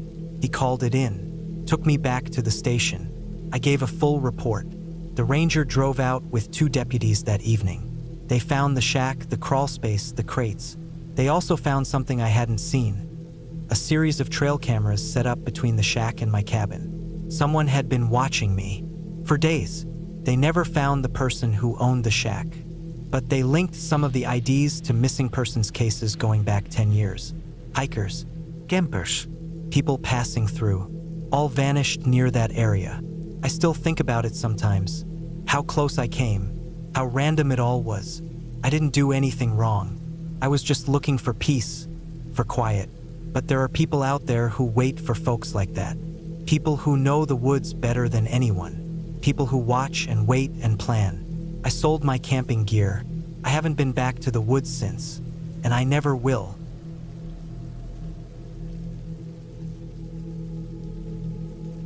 I was 34 the summer I took the job. It was 2017, and I'd been laid off from my warehouse job in Dallas after almost a decade. My girlfriend had just left me 2 months earlier, and my savings were thinning out fast. The stress was eating at me like termites in old wood. I needed something, anything, to shake the feeling that I was circling a drain. That's when I saw the listing on a forum I usually only checked when I was bored. Some guy named Harold Livingston was looking for someone to stay in a remote mountain cabin in Colorado and maintain it for the summer. 3 months, $12,000. Free food, basic supplies, satellite internet. All I had to do was make sure the place didn't fall apart. Sweep the porch, keep the pipes from freezing at night, clear fallen trees from the driveway. Sounded like the perfect isolation gig for someone who wanted to disappear for a while. I messaged him, and after a quick phone interview, he sent me a signed agreement, GPS coordinates, a set of instructions, and a key in the mail. No background check, no questions. That should have been a red flag, but back then I was too desperate to care. I packed my Ford Explorer with clothes, canned food, a few tools, and my old dog, Marlowe. He was a 10-year-old German Shepherd mix, had some arthritis in his back legs, but he was still sharp and alert. I figured the fresh air would do him good, and I didn't want to leave him behind. He'd been with me through a lot. The drive took about 15 hours split over 2 days. I hit the small mountain towns, dirt roads, and finally a gravel path that wound through thick pine forest like a snake. The cabin sat on the edge of a narrow ridge, with forest behind it and a steep drop down to a dry ravine on the east side. From the front porch, I could see across the valley and even catch glimpses of a river far in the distance when the sun hit it right. It was beautiful in a wild, forgotten way, the kind of place that made you realize how small you really were. It wasn't huge, one bedroom, a bathroom with a water heater powered by a small propane tank, a main living area with a couch and wood stove, and a small kitchen. There was a shed about 30 yards away that held tools, gas cans, a backup generator, and a large freezer hooked to solar panels. There was also a chainsaw, an axe, and boxes of supplies stacked neatly inside. The first 2 weeks were peaceful. I spent the mornings chopping firewood, walking with Marlo, or fishing in a creek about a mile downhill. At night, I'd read books from the shelves, cook simple meals, and listen to the wind outside. Felt like I'd landed in another time. No cars, no cell reception, no voices but my own. It was good. Too good, maybe. The first thing that unsettled me happened during the 3rd week. I'd woken up early, around 6 a.m., and stepped out to get some air. There was frost on the grass, even though it was late June, and Marlo was sniffing around the side of the cabin with more purpose than usual. He trotted over to the trees, ears high, and froze. I followed, squinting into the woods. There were boot prints, not mine. I hadn't seen another person since I arrived. The nearest town, Gunnison, was over 2 hours away. These prints came from deeper in the woods and stopped about 20 feet from the back door. Then they turned around and went back the way they came. No wandering, no confusion. Someone had come right up to the cabin, stood there, and left. I looked at Marlo. His back fur was raised, and he let out a low, rumbling growl. I stood there for a long time listening, but the woods were silent. That day, I walked the perimeter. I found more prints looping around to the side of the shed. There were no broken branches, no trash, nothing stolen or damaged, just signs that someone had been there, watching maybe. That night, I locked the doors and windows tight. I kept the axe next to the bed. I didn't sleep much. The days after that, I kept Marlo closer. He was agitated, constantly pacing, ears perked toward the trees. I tried to tell myself it was an animal, maybe a hunter or a lost hiker, but the prints were fresh, regular, and too precise. Whoever it was knew where they were going. They weren't lost. On the 28th day, I checked the shed to find the chainsaw missing. It had been there the day before. Nothing else was gone. Not the fuel cans, not the tools, just the chainsaw. It didn't make sense. Why take only one thing and something so loud and obvious? I called the satellite internet number Harold had left in case of emergencies, but it rang endlessly and then disconnected. I emailed him too. No reply. I started sleeping in short shifts, keeping watch in the living room with Marlo curled up beside me. He'd twitch and groan in his sleep, ears flicking. Sometimes he'd wake and bark at the door, even when nothing was there. Then came the noises. At first, it was knocking soft, almost playful, from the woods. Not on the door, but from the trees behind the cabin. Around midnight, always the same spot. Knock, knock, knock. 3 slow raps. I'd grab the flashlight, shine it through the window, but never saw anything. No prints. No movement. Just trees and darkness. I stopped going far from the cabin. The next incident happened during a storm. It was mid-July by then. Wind howling, rain pelting sideways. I was reading by lantern light when I heard the generator shut off. The lights blinked and died. Then, a loud thump on the roof. Not a branch. Something heavier. I froze. Marlo shot up, barking so loud it made my ears ring. I grabbed the flashlight and crept toward the door. Another thump. I aimed the light at the roof through the window. Nothing. The next morning, I found claw marks on the side of the shed. Long, deep gashes in the wood. Not from an animal. I could see where the chainsaw had been used. Someone had tried cutting into the shed from the back. But they gave up. Maybe they thought I'd be inside. Maybe they weren't ready yet. That night, I left all the lights on and slept with the axe across my chest. I'd been there 42 days when I decided to leave. It wasn't just fear. It was exhaustion. I was worn down from waiting, from trying to guess when or where they'd come next. I started packing before sunrise. Canned food, blankets, maps. I loaded the Explorer quickly, keeping the engine running. Marlowe jumped in fast, tail stiff, eyes scanning the tree line. But the car wouldn't move. The back tires were flat. I jumped out and saw 4 neat slices in the rubber. Not punctures, cut straight across like someone used a blade. Both rear tires, same pattern. I checked the shed, the spare was gone. That's when I knew they didn't want me to leave. I started preparing for war. I set up tripwires using cans and fishing line around the porch and windows. I boarded up the smaller windows with planks from the shed. I nailed a long board with screws through it just inside the back door. I kept the generator off, relying only on lanterns and firelight. I ate less, slept even less. Marlowe started losing weight. He wouldn't eat unless I sat beside him. His bark was weak, and his legs trembled more each day. But he still watched the woods. I didn't leave the cabin for 5 days straight. On the 6th night, the tripwire by the front steps snapped. Cans went flying. I ran to the window and saw a figure, thin, tall, wearing a dark coat, dart into the trees. Fast, too fast. The next morning, I found a message etched into the wood of the porch. "You're not alone." I broke. I sat on the floor with Marlowe's head in my lap and cried. I hadn't cried in years, but the fear had built up so much it poured out. I wasn't just afraid of dying. I was afraid I'd never be found. That night, I didn't sleep at all. The next morning, I found a truck parked near the ravine. It was hidden under brush, but I saw the glint of metal in the sun. I approached slowly, axe in hand. The truck was old, early 2000s, with no plates. Inside were empty food wrappers, rope, a knife, and a Polaroid photo of the cabin.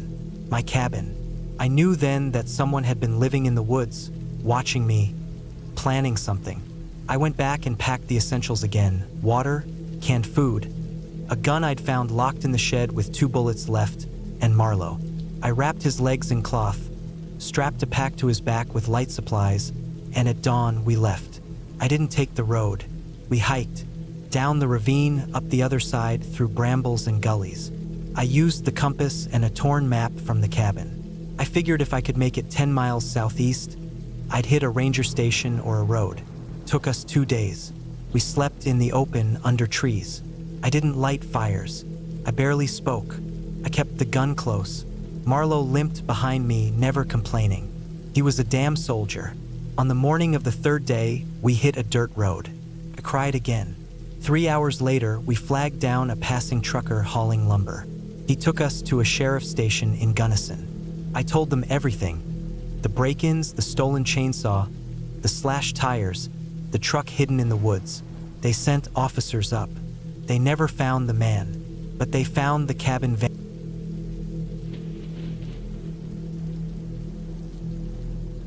I don't really tell this story much.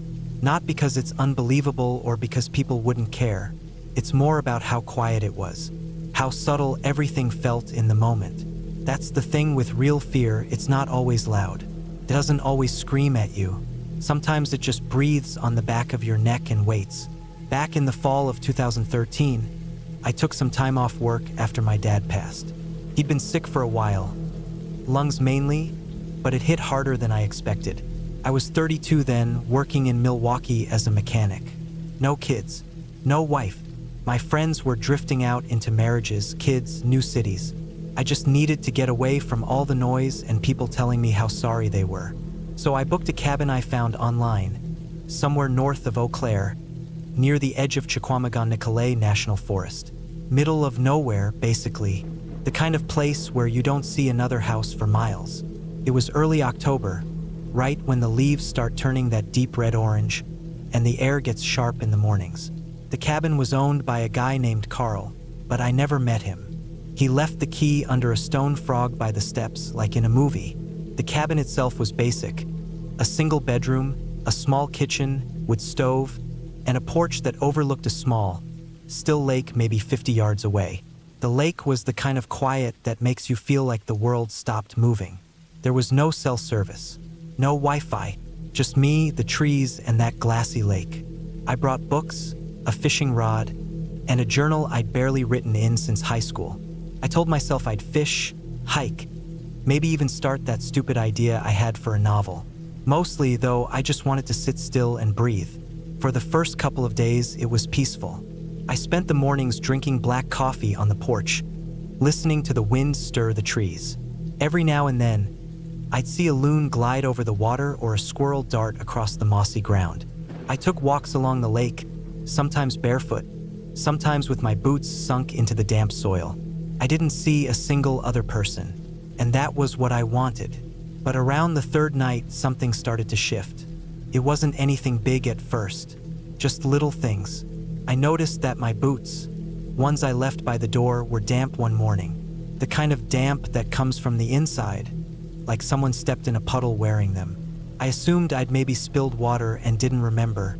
Then, the next night, I was in bed reading with the oil lamp flickering, and I thought I heard something outside, just a soft crunching. Could have been a deer. There were plenty around. But the sound didn't move off like you'd expect with an animal. It stopped just outside the bedroom window. I stayed quiet. I didn't move. I didn't even breathe for a few seconds. Then the sound just stopped. I convinced myself it was my imagination or a branch falling, but I didn't sleep well that night. The next morning, I found a single footprint in the damp ground near the window. It was deep, barefoot, and facing the cabin. I told myself it might have been mine. Maybe I'd walked out there at some point barefoot, but the size was off. Bigger than mine, wider, and I always wore boots outside, especially with all the sharp sticks and stones. I tried not to think too much about it. I reminded myself that fear has a way of growing when you're alone. The mind fills empty spaces, but I started being more careful. I locked the door at night. I kept a fire going in the stove even when I didn't need it, just for the comfort of it. And I started listening more, really listening. On the fifth night, I woke up around 2 a.m. with this strange feeling, like something was watching me. The oil lamp was out, but I'd left the fire in the stove burning low. I sat up and looked toward the window. The moon was out, throwing a silver light across the lake. Everything looked still. Then I heard the creak of the porch step. I froze. That old step always made a sound when you stepped on it. That's how I knew it wasn't an animal. It was slow too, like whoever it was wasn't in a hurry. I didn't move. I just stared at the door. Nothing happened for a long while. The quiet felt heavy, like it was pushing down on the cabin. Then I saw the shadow under the door. Just the toes of it, like someone was standing there trying not to be seen. I stayed in that position for what felt like an hour. Eventually, the shadow moved. Then nothing. When I finally got the nerve to open the door and check, there was no one. But the air smelled like sweat. That raw, sharp human smell. And another footprint, same as before. I didn't sleep the rest of the night. I thought about leaving, just packing up and driving south until I saw cell towers and streetlights. But a strange thing happens when you're isolated. You start justifying things. Maybe it was some lost hiker. Maybe some local messing around. I didn't want to seem crazy. I didn't want to go home early and have nothing to show for it except a story that made me sound paranoid. So I stayed. But I changed my routine. I started keeping a fire poker by the bed. I made sure to drag a chair in front of the door when I slept. I stopped hiking around the lake. The next night, nothing happened. Same for the one after that. I started thinking maybe whoever it was had moved on. Maybe they saw I wasn't worth messing with. But then, the night before I was supposed to leave, it all came to a head. It was about 11 p.m. I was lying in bed, not quite asleep, listening to the fire crackle. I heard the crunching again, this time not near the window, but circling the cabin. Slow, deliberate steps, then a pause, then more steps. I sat up, heart pounding. I thought about calling out, but what good would that do? I didn't want to give whoever it was the satisfaction of knowing I was scared. I grabbed the fire poker and crept to the window. Through the narrow opening in the curtains, I saw him. A man, maybe mid-40s, big, thick beard, shirtless, pants too short for his legs. He was walking barefoot in a wide circle around the cabin, eyes low, like he was looking for something. Then he stopped and stared straight at the door. I stepped back, not breathing. Then he walked straight to the porch and sat on the steps. Just sat there, for over an hour. I didn't sleep. I barely moved. I just sat there, waiting for something to happen. And then, before the first light of dawn, he stood up and walked away, into the trees, like nothing happened. That morning, I didn't pack slowly. I didn't clean the cabin or write a note for Carl. I threw everything into the truck and drove. Didn't even make coffee. Took about an hour before I got any service. I pulled over and called the county sheriff. Told them what happened. They said they'd send someone to check, but I never heard back. I didn't expect to. I never went back to that cabin. Carl emailed me a few weeks later asking how my stay was. I didn't reply. The weirdest part? Sometimes I think about that man, about what he wanted, what he was looking for, why he didn't break in, why he just watched. There was something in his eyes that night. Not anger, not insanity, just stillness. The same kind of stillness the lake had. The kind that doesn't break until it wants to. I don't go into the woods alone anymore. Not because I'm scared of bears or storms or getting lost. It's because of people like him. The quiet ones. The ones who watch.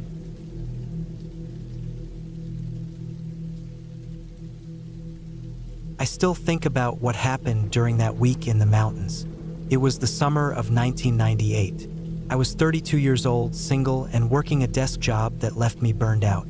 I lived in Portland back then, and between the traffic, the noise, and the endless hours in front of a screen, I'd started feeling like I was forgetting what real quiet sounded like. I needed space, not a vacation to some city, not even a resort. I wanted silence, maybe even boredom. Something old school. So I rented a remote cabin deep in the woods of northern Washington, near a place called Alder Ridge, about an hour from the Canadian border. The photos online showed a long gravel driveway, thick trees on all sides, and a small one-bedroom wooden cabin that sat beside a dried-up creek bed. No neighbors for miles, no phone signal, no internet. That's exactly what I wanted. I booked the place for 10 days. The drive took almost 6 hours, most of it through winding mountain roads. I brought groceries, a few paperbacks, and some old hiking gear I hadn't used in years. I didn't expect anything dramatic. I figured I'd hike, maybe try journaling, cook simple meals, and sleep better than I had in a long time. The cabin was even more isolated than I imagined. When I turned off the main road and onto the gravel drive, I felt the tires rumbling under me and the thick trees closing in. By the time I reached the cabin, I couldn't see the main road at all. The place looked older than in the pictures.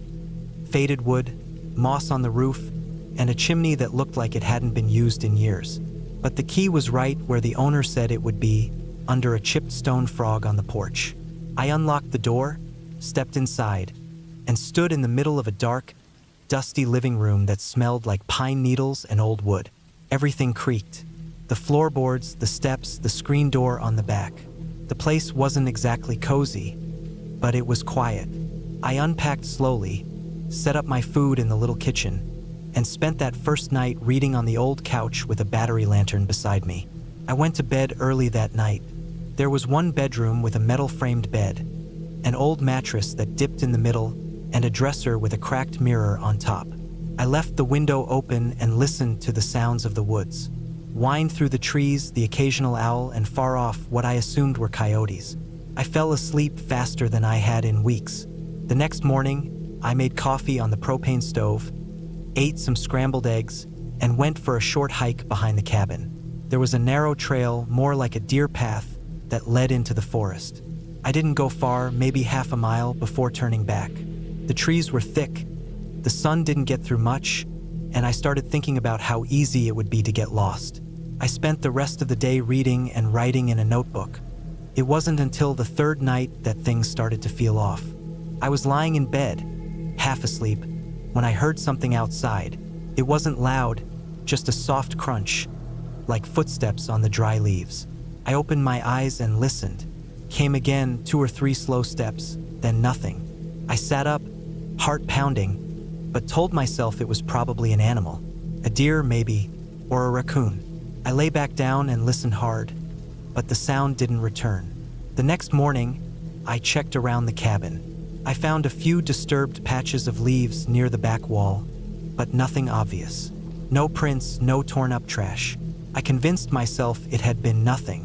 Still, that night, I closed the window and locked the door, even though the nearest person was probably miles away. The footsteps came again that night, louder this time, closer. I sat up in bed, holding my breath. It was definitely steps. Slow, deliberate, like someone walking around the edge of the cabin. For steps, a pause, then 3 more. I reached for the flashlight I kept next to the bed, turned it on, and pointed it at the window. I couldn't see anything, but I could hear it right outside the window now. Then nothing. I got up, heart racing, and crept into the living room. I didn't turn on any lights. I stood by the door, listening. After a minute, I opened it slowly and stepped out onto the porch. My flashlight beam cut through the darkness, but all I saw were trees. No movement, no sound. I walked a slow circle around the cabin. Nothing. I went back inside and didn't sleep much that night. The next day, I checked the property again. I still found no tracks. The leaves were scattered and dry, but they didn't look fresh. I started wondering if I was hearing things. Maybe I was more stressed out than I realized, but I couldn't shake the feeling I was being watched. That night, I moved the bed to the far wall so I could see the window and the door. I stayed up reading until past midnight, then turned off the light and lay still, eyes open. At around 2 a.m., I heard it again, but this time it wasn't footsteps.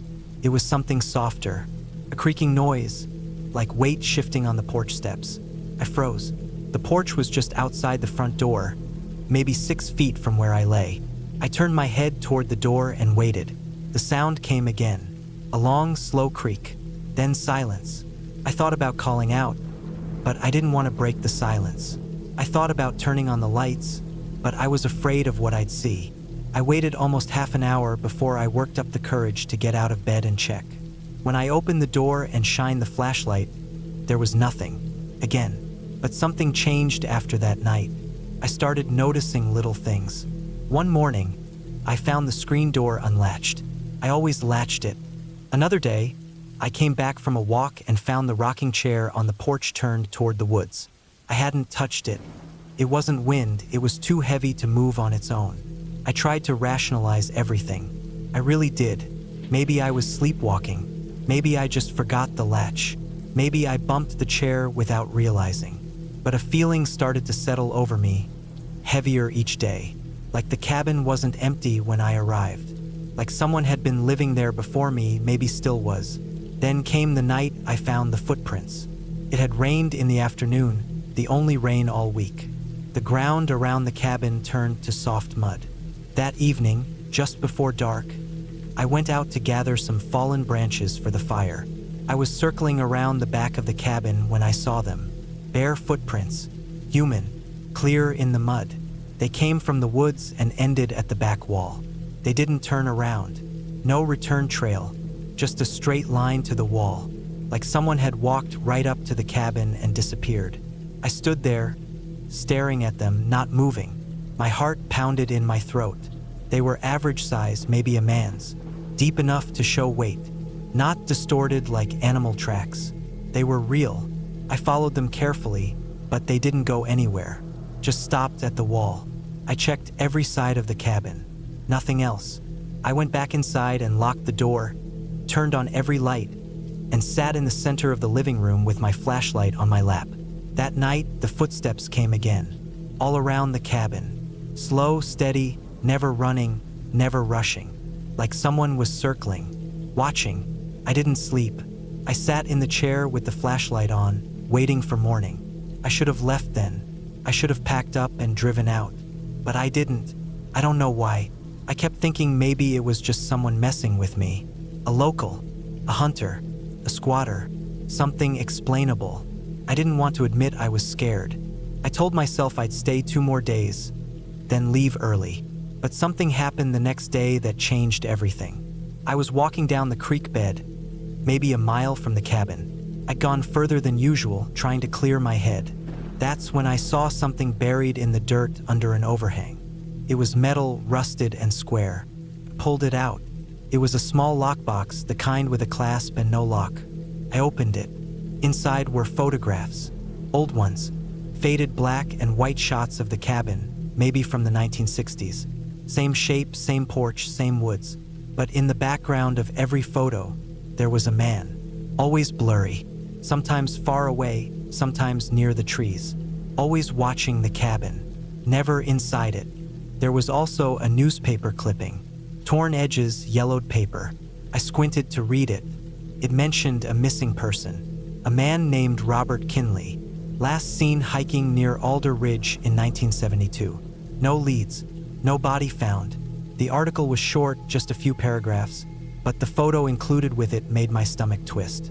It was him, the same man from the pictures, same build, same face, same sunken eyes. I took the box back to the cabin. I spent hours looking through the photos again, trying to make sense of them. Why were they buried? Who took the pictures? Who was watching who? That night, I didn't hear footsteps.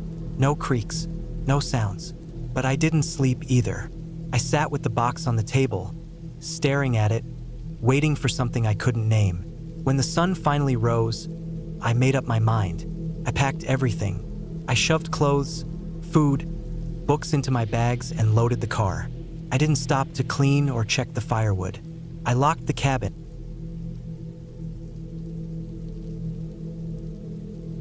I was 34 when I decided I needed a break from the noise of my life. I'd been working in downtown Pittsburgh for the past 9 years, doing network security for a mid-sized tech firm, and it had drained me. My apartment sat right off Carson Street, and between the traffic, late-night bars, and general city chaos, it had become impossible to think straight. So when my Uncle Gary passed away in early February and left me his old cabin near Black Ridge Lake, I took it as a sign. I didn't know him well. We'd met maybe twice when I was younger, but I knew he'd lived alone for the last decade up in the hills of West Virginia, off a narrow county road that barely showed up on a GPS. I didn't go to the funeral, but I thanked the lawyer and signed the deed transfer. By mid-March, I had packed up a couple duffel bags, left my apartment in the care of my cousin, who needed a couch anyway, and made the 4-hour drive south. The cabin wasn't much. A single floor, faded red-brown siding, a wide front porch with missing railing sections, and a tin roof that had rust blooming along the edge. The road leading up to it was gravel and dirt, twisting between bare trees and patches of ice that hadn't melted yet. I got there just before sunset. Inside, the place was exactly what you'd expect from a hermit uncle. A tiny living room with old books stacked in weird places, a small TV with rabbit ears, a kitchen that smelled faintly of mold, and one bedroom with a hard mattress and a dresser full of flannel shirts. It wasn't cozy, but it was quiet, dead quiet. That first night, I laid in bed and realized I couldn't hear a single car, voice, or anything human. Just the occasional rustle of the trees outside and the ticking of the baseboard heater. For the first time in years, I slept through the night. The second day, I started cleaning. I found mouse droppings in the corners and a few dead flies in the windowsills. There were signs of water damage in the back closet and one broken pipe under the kitchen sink. But it was manageable. I spent the day scrubbing, fixing, and just breathing.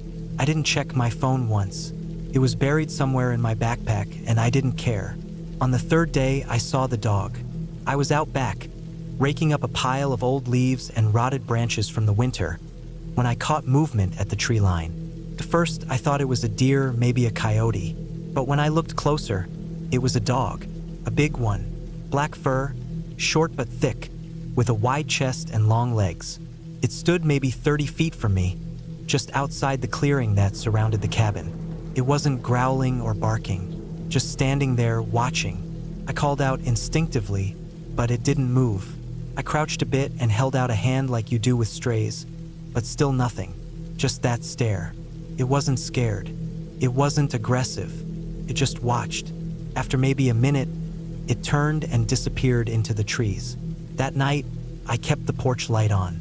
I told myself it was just a stray, probably hungry, but something about the way it stood there stuck in my mind. It wasn't wild exactly, but it wasn't tame either. I couldn't put my finger on it. Over the next few days, I saw it again, always around the edge of the property. Morning, afternoon, even once at night. I started leaving out scraps, bits of leftover meat, some bread, but the food never disappeared while I was watching. I'd leave it on a flat rock near the back of the cabin and find it gone the next morning. No prints, no noise, just gone. By the end of the first week, I had taken to calling him Shadow in my head. He never came close, never made a sound, just watched. I started to get used to it. It felt like having a weird neighbor who didn't speak. I even felt a little safer knowing something was out there. That feeling didn't last. It was the 11th day when things got strange. I woke up around 3:15 a.m., not because of a sound, but because of the lack of one. I realized the baseboard heater had shut off. The air was cold and still. I got up, checked the breaker, everything was fine. But when I tried to turn the heat back on, nothing happened. I wrapped myself in a jacket and went back to bed. That's when I heard it scratching. Not like mice in the walls. This was heavier, slower, like claws dragging across the wood. It was coming from the back wall of the bedroom. I froze. The sound didn't repeat. I waited a full minute, heart racing. Nothing. I finally convinced myself it was a tree branch in the wind. I drifted off. In the morning, I went outside to check. There were scratches, long ones, on the siding beneath the bedroom window. For parallel marks, each about a foot long, dug into the softwood like someone had taken a rake to it. I checked the area around the cabin, but there were no tracks, just frozen ground and fallen twigs. That afternoon, I didn't see Shadow. I didn't sleep much that night. Every creak of the cabin made me jump. I thought about leaving, but I didn't want to feel like I'd failed something I couldn't name. I stayed, and things got worse. The next day, I found prints. They weren't clear paw prints like a dog would make. They were wider, heavier, like the pads of the foot had sunk in deeper than normal. There were drag marks between steps, as if whatever it was walked with effort. They led from the woods to the side of the cabin, then disappeared. I started locking the door at all times. I put a chair under the knob at night. I kept a flashlight and a hammer beside the bed. My mind kept running through possibilities. Maybe Shadow was sick. Maybe he was injured and acting weird. Maybe he wasn't alone. On the 15th day, I heard something on the roof. It was just after midnight. I was reading with a headlamp because the power had started flickering during the day. I heard a heavy thump, followed by a long dragging sound across the tin roof. It moved slowly, like something shifting its weight. I killed the light and sat still. My breath felt loud. Whatever was up there stayed for almost 5 minutes. Then silence. Not even a bird. I didn't sleep. At dawn, I went outside. The ladder was still where I'd left it, so I climbed up and looked. No damage. No footprints. Just a few twigs and dirt smears on the metal. I knew something had been there, but I couldn't prove it. That afternoon, I found a dead rabbit on the porch. It was laid out neatly, not eaten. No blood, just stiff and cold, eyes open. His throat had been crushed. I threw it into the woods with a shovel and spent the next 2 hours watching the tree line, waiting for Shadow. He didn't show. I thought about calling someone. Animal control maybe. But the signal up there was bad and I didn't want to leave the cabin unattended. I decided I'd wait it out a few more days, then head back to the city. I started packing that night. Not everything, just enough to leave fast if I had to. The next morning, I woke up to the smell of urine. The front door had been scratched. Deep, angry gouges around the knob and frame. Something had pissed on it. The smell was strong, musky. I scrubbed it for an hour, but the smell stayed. I didn't leave the cabin that day. I stayed near the window with my hammer and a kitchen knife. I watched the woods for hours. At 2:34 a.m., the power went out completely. The heater died. The lights were gone. I sat in the dark, flashlight in hand, listening. Around 3 a.m., I heard footsteps. Not on the porch, not outside, in the attic. I didn't even know there was an attic. I thought the place had just one level, but the sound was unmistakable, slow, deliberate steps above my head. I didn't move. I didn't breathe. They stopped after a minute, and I stayed frozen until daylight. In the morning, I found the crawlspace entrance. It was in the bedroom closet, hidden behind an old steamer trunk, a square of plywood with a frayed rope handle. I pulled it open and looked inside. Just insulation and darkness. No stairs. Nothing visible. I closed it and stacked the trunk back over it. That was the last night I stayed. I packed everything I could into the duffels and left before sunset. I drove with white knuckles down the mountain road, heart racing the entire time. I didn't stop until I hit the interstate. When I finally got back to my cousin's place in Pittsburgh, I didn't speak for almost an hour. That was 2 years ago. I still don't know what I saw up there. I never went back. I sold the cabin to a logger the following spring, sight unseen. I never heard from him. I don't want to, but I still think about Shadow. The way he watched, the way he didn't bark or growl, the way everything started when he stopped showing up. Sometimes I wonder if he was watching for me, or watching over me, but I'll never go back to find out.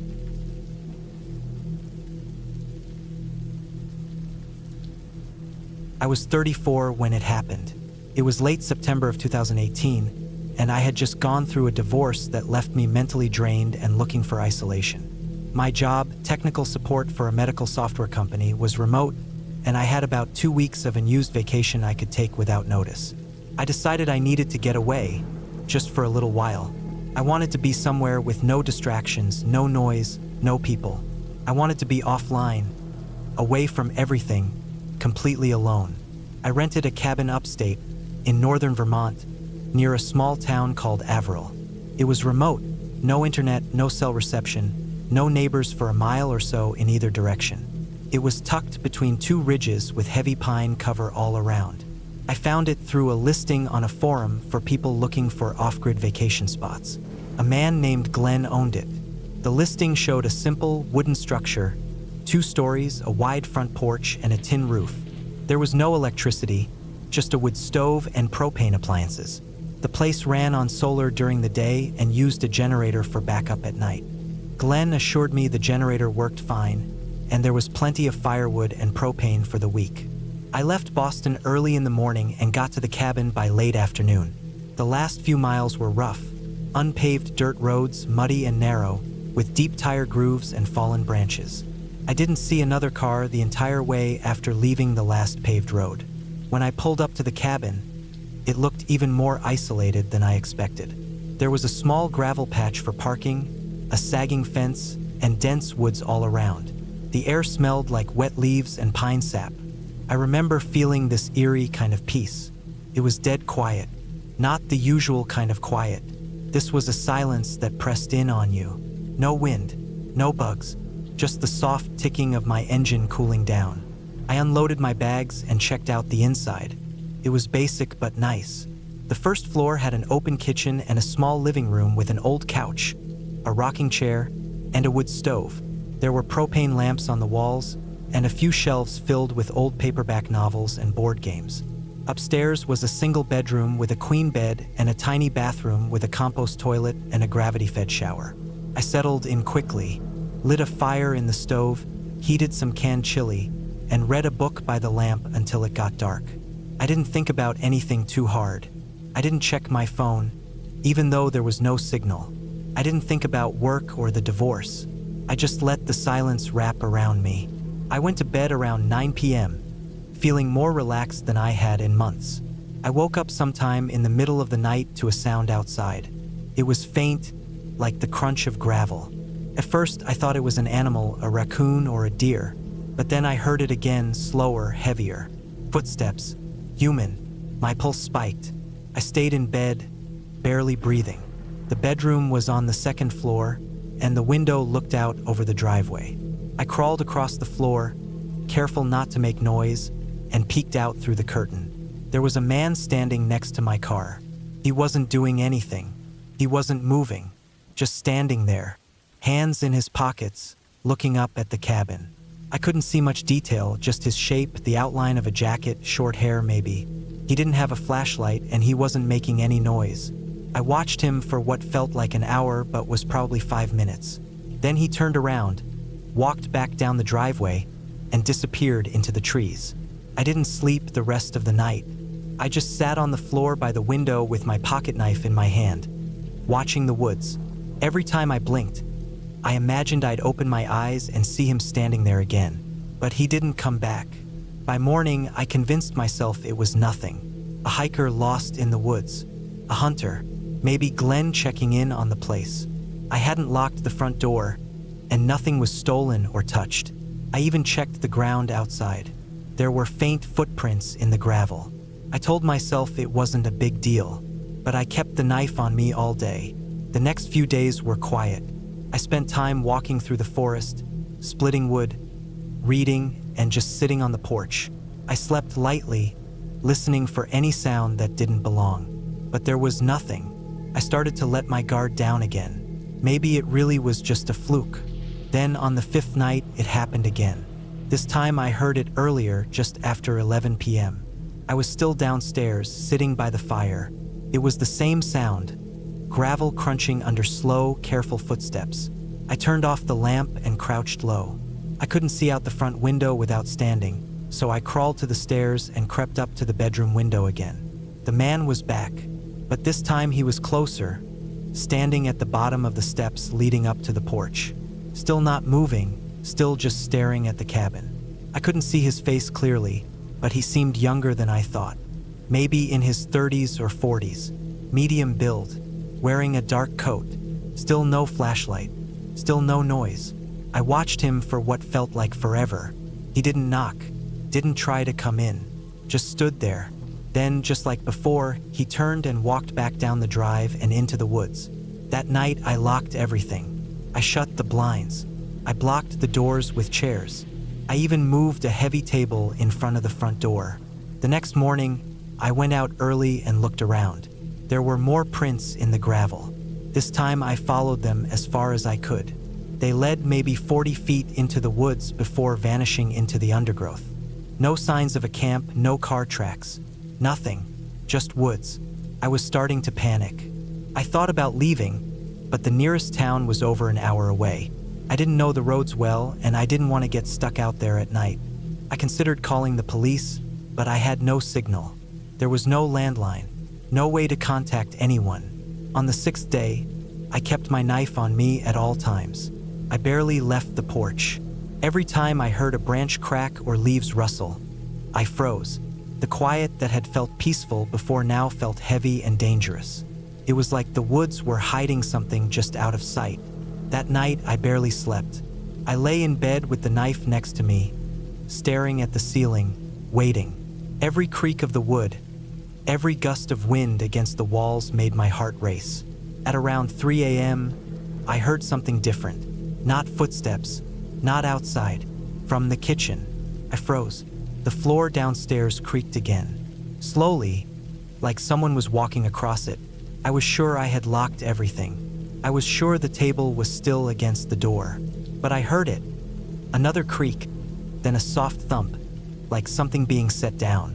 I got out of bed as quietly as I could, took the knife and opened the door to the stairs. It was pitch dark. I didn't have a flashlight, and the moon wasn't strong enough to light anything through the windows. I waited, listening. The creaking stopped. Everything was quiet again. I stood there, not moving, for maybe 10 minutes. Then, slowly, I stepped down the stairs. Each step felt like it took a minute. I reached the bottom, still in the dark, and edged toward the kitchen. I could make out the shape of the table and the wood stove in the faint light. No one was there. The front door was still blocked. The windows were shut. Then I saw it. Something on the table that hadn't been there before. A single strip of duct tape. That's all. Just a piece about 6 inches long, stuck to the table. I didn't sleep the rest of the night. I didn't turn on any lights. I just sat in the corner of the living room with my back against the wall and my knife in hand, waiting for daylight. As soon as the sun came up, I packed everything and left. I didn't clean up. I didn't lock the door. I just got in the car and drove. I didn't stop until I hit a gas station 2 hours south. I told the clerk there was a man lurking around my cabin, and I asked to use their phone to call the police. The sheriff came and met me there. I explained everything. He didn't seem surprised. Said there had been a few incidents like that in the area over the past year. They had no idea who the guy was. No one had ever gotten a good look. Some thought he lived in the woods, completely off-grid.